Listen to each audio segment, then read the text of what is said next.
ಟಿವಿ9ಗೆ ಉಗ್ರ ಉಮರ್ನ ಮತ್ತೊಂದು ವಿಡಿಯೋ ಲಭ್ಯವಾಗಿದೆ. i20 ಕಾರ್ನಲ್ಲಿ ಕೂತು ತನ್ನನ್ನ ತಾನು ಸ್ಫೋಟಿಸಿಕೊಂಡಂತಹ ಆತ್ಮಾಹುತಿ ಭಯೋತ್ಪಾದಕ ಡಾಕ್ಟರ್ ಉಮರ್. ಈತನ ಮತ್ತೊಂದು ವಿಡಿಯೋ ಲಭ್ಯವಾಗಿದೆ. ದೆಹಲಿಯ ಆಸಿಫ್ ಅಲಿ ರಸ್ತೆಯಲ್ಲಿ ಓಡಾಡಿರುವಂತಹ ಉಗ್ರ. ಮಸೀದಿಯ ಹೊರಗಡೆ ಉಗ್ರ ಉಮರ್ ಸುತ್ತಾಡಿದ್ದಾನೆ. ಅದರ ವಿಡಿಯೋ ಲಭ್ಯವಾಗಿದೆ. ಕಾರು ಸ್ಫೋಟ ಮಾಡೋದಕ್ಕೂ 1 ಗಂಟೆಗೂ ಮುನ್ನ ಈತ ಓಡಾಡಿರುವುದು. i20 ಕಾರನ್ನ ಪಾರ್ಕಿಂಗ್ ಲಾಟ್ನಲ್ಲಿ ನಿಲ್ಲಿಸಿ ನಂತರ ಆತ ಸುತ್ತಾಡಿದ್ದಾನೆ. ಉಮರ್ ಓಡಾಡಿರುವಂತಹ ಎಕ್ಸ್ಕ್ಲೂಸಿವ್ ದೃಶ್ಯ ಸೆರೆಯಾಗಿದೆ. ಆ ದೃಶ್ಯವನ್ನ ಕೂಡ ನಾವು ನಿಮಗೆ ತೋರಿಸ್ತೀವಿ. ಗಮನಿಸ್ತಾ ಇದ್ದೀರಿ, ಈತನೇ doctor Umar Mohammad. i20 car ಇದೆಯಲ್ಲ, ಆ ಕಾರ್ನ ಸ್ಫೋಟ ಮಾಡಿದಂತಹ ಭಯೋತ್ಪಾದಕ, ವೈದ್ಯ ಭಯೋತ್ಪಾದಕ. ವೃತ್ತಿಯಲ್ಲಿ ವೈದ್ಯ, ಆದರೆ ಮಾಡ್ತಾ ಇದ್ದಿದ್ದು ಮಾತ್ರ ಭಯೋತ್ಪಾದಕ ಕೃತ್ಯ. ಗಮನಿಸ್ತಾ ಇದ್ರಿ, ಈತನ ಚಲನವಲನ ಸೆರೆಯಾಗಿರುವಂತಹ ಸಿಸಿಟಿವಿ ದೃಶ್ಯ ಇದು. ಫರೀದಾಬಾದ್ನಿಂದ ಬೆಳಿಗ್ಗೆ 7 ಗಂಟೆ 7:15 ಸುಮಾರಿಗೆ ಕಾರು ಹೊರಡುತ್ತೆ. ನಂತರದಲ್ಲಿ ಮಧ್ಯಾಹ್ನ 3:30 ಅಷ್ಟೊತ್ತರ ಸುಮಾರಿಗೆ ದೆಹಲಿಗೆ ಬಂದು ರೀಚ್ ಆಗುತ್ತೆ.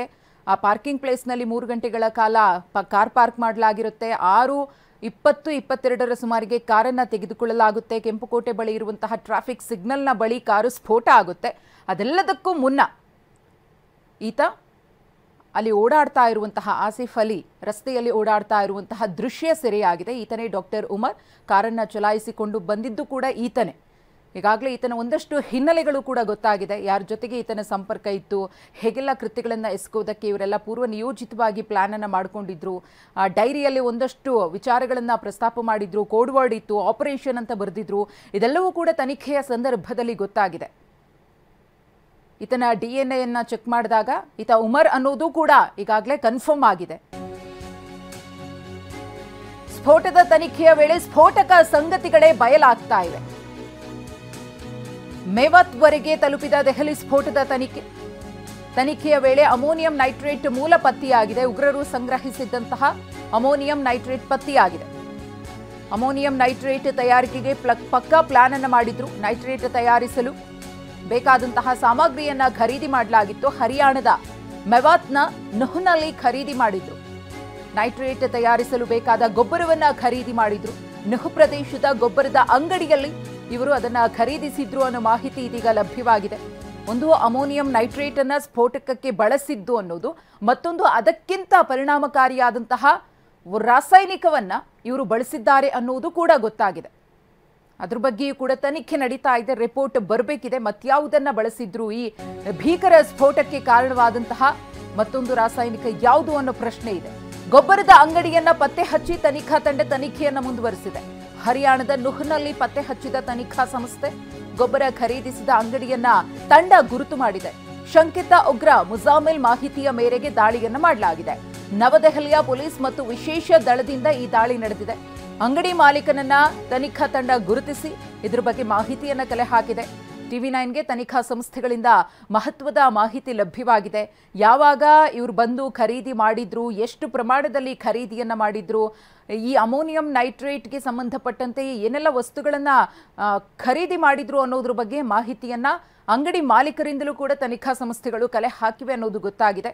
ಒಂದು ಕಡೆ ಕಾರು ಸ್ಫೋಟಗೊಳ್ಳುವಂತಹ ಭೀಕರ ದೃಶ್ಯ, ಮತ್ತೊಂದು ಕಡೆ ಈ ಡಾಕ್ಟರ್ ಉಮರ್ ಚಲನವಲನದ ದೃಶ್ಯಗಳನ್ನ ಗಮನಿಸ್ತಾ ಇದ್ದೀರಿ. ಸಿಸಿಟಿವಿಯಲ್ಲಿ ಸೆರೆಯಾಗಿರುವಂತಹ ಚಿತ್ರಣ ಇದು ಮುಜಾಮಿಲ್ ಕೊಟ್ಟಂತಹ ಮಾಹಿತಿಯ ಮೇರೆಗೆ ಈ ಒಂದು ರಾಸಾಯನಿಕ ಅಥವಾ ಸ್ಫೋಟಕ್ಕೆ ಬೇಕಾದಂತಹ ವಸ್ತುಗಳನ್ನ ಖರೀದಿಸುವಂತಹ ಕೆಲಸವನ್ನ ಮಾಡಿದ್ರು ಅನ್ನೋದು ಗೊತ್ತಾಗಿದೆ.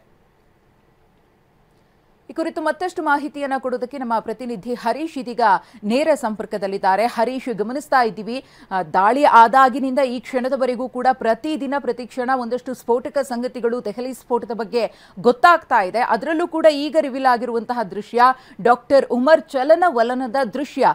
ಸ್ಫೋಟ ಮಾಡುವುದಕ್ಕೂ 1 ಗಂಟೆ ಮುನ್ನ ಆತ ಎಲ್ಲೆಲ್ಲಿ ಓಡಾಡಿದ್ದ ಅನ್ನೋದು, ಮಸೀದಿಗೂ ಕೂಡ ಹೋಗಿದ್ದ ಅನ್ನೋ ಮಾಹಿತಿ ಇದೆ. ಅದರ ಜೊತೆಗೆ ತನಿಖಾ ಸಂಸ್ಥೆಗಳಿಂದ ಈ ಒಂದು ಸ್ಫೋಟಕ್ಕೆ ಬಳಸಿದಂತಹ ವಸ್ತುಗಳನ್ನ ಖರೀದಿ ಮಾಡಿದ ಅಂಗಡಿಯ ಜಾಡನ್ನ ಕೂಡ ಪತ್ತೆ ಹಚ್ಚಲಾಗಿದೆ. ಹರೀಶ್. ಹೌದು ಮಧುಶ್ರೀ, ಮುಖ್ಯವಾಗಿ ದೆಹಲಿಯಲ್ಲಿ ಸ್ಫೋಟ ಆಗೋದಕ್ಕಿಂತಲೂ ಮುಂಚೆ ಹರಿಯಾಣದ ಫರೀದಾಬಾದ್ನಲ್ಲಿ ಸುಮಾರು 2900 kgಯಷ್ಟು ಸ್ಫೋಟಕ ಪತ್ತೆಯಾಗಿತ್ತು. ಅದರಲ್ಲಿ 300 kgಗೂ ಹೆಚ್ಚು ಅಮೋನಿಯಂ ನೈಟ್ರೇಟ್ ಪತ್ತೆಯಾಗಿತ್ತು. ಇಂತಹ ಸಂದರ್ಭದಲ್ಲಿ ದೆಹಲಿಯಲ್ಲಿ ಸ್ಫೋಟ ಆಗುತ್ತೆ. ದೆಹಲಿಯ ಸ್ಫೋಟದಲ್ಲೂ ಕೂಡ ಅಮೋನಿಯಂ ನೈಟ್ರೇಟ್ ಅನ್ನ ಬಳಸಲಾಗಿರುತ್ತೆ ಅನ್ನುವಂತಹದ್ದು ತನಿಖಾ ಸಂಸ್ಥೆಗಳು ಕಂಡುಕೊಳ್ತವೆ. ಹಾಗಾದ್ರೆ ಈ ಮುಜಾಮಿಲ್ ಹಾಗೂ ಮತ್ತೆ ದೆಹಲಿಯ ಸ್ಫೋಟದಲ್ಲಿ ಭಾಗಿಯಾದಂತಹ ಉಮರ್ ಇವರು ಎಲ್ಲಿ ಅಮೋನಿಯಂ ನೈಟ್ರೇಟ್ ಅನ್ನ ಖರೀದಿ ಮಾಡಿದ್ರು ಅನ್ನುವಂತಹದನ್ನ NIA ತನಿಖೆಗಿಳಿಯುತ್ತೆ. ಹರಿಯಾಣ ಪೊಲೀಸರು ಕೂಡ ಈ ತನಿಖೆಯನ್ನ ಮುಂದುವರಿಸ್ತಾರೆ. ಅಂದ್ರೆ ಇವರು ಎಲ್ಲಿ ಖರೀದಿ ಮಾಡಿದ್ರು, ಇಷ್ಟು ದೊಡ್ಡ ಪ್ರಮಾಣದಲ್ಲಿ ಎಲ್ಲಿ ಸಂಗ್ರಹಿಸಲಿಕ್ಕೆ ಸಾಧ್ಯ ಆಗುತ್ತೆ ಅನ್ನುವಂಥದ್ದನ್ನ ಪತ್ತೆ ಹಚ್ಚುತ್ತಾ ಹೋಗ್ತಾರೆ. ಮುಜಾಮಿಲ್ನನ್ನ ವಿಚಾರಣೆಯನ್ನ ಮಾಡ್ತಾರೆ. ಮುಜಾಮಿಲ್ ಒಂದಷ್ಟು ವಿಷಯಗಳನ್ನ ಈಗ ಬಾಯ್ಬಿಟ್ಟಿದ್ದಾನೆ ಅನ್ನುವಂಥದ್ದು ಗೊತ್ತಾಗ್ತಾ ಇದೆ. ಹರಿಯಾಣದ ಮೇವತ್ನಲ್ಲಿರುವಂತಹ ನೂ ಗ್ರಾಮದಲ್ಲಿ ಈತ ಗೊಬ್ಬರದ ಅಂಗಡಿಯಲ್ಲಿ ಅಮೋನಿಯಂ ನೈಟ್ರೇಟ್ ಅನ್ನ ಖರೀದಿ ಮಾಡಿದ್ದಾನೆ ಅನ್ನುವಂಥದ್ದು ಗೊತ್ತಾಗ್ತಾ ಇದೆ. ಅದು ಕೇವಲ ಒಂದು ಅಂಗಡಿಯಿಂದ ಅಲ್ಲ, 3-4 ಅಂಗಡಿಯಿಂದ ಈ ಗೊಬ್ಬರವನ್ನ ಖರೀದಿ ಮಾಡಿದ್ದಾನೆ ಅನ್ನುವಂಥದ್ದು ಗೊತ್ತಾಗಿದೆ. ಅಮೋನಿಯಂ ನೈಟ್ರೇಟ್ ಅಂದ್ರೆ ಒಂದು ರೀತಿಯಾದ ಗೊಬ್ಬರವೇ ಅದು.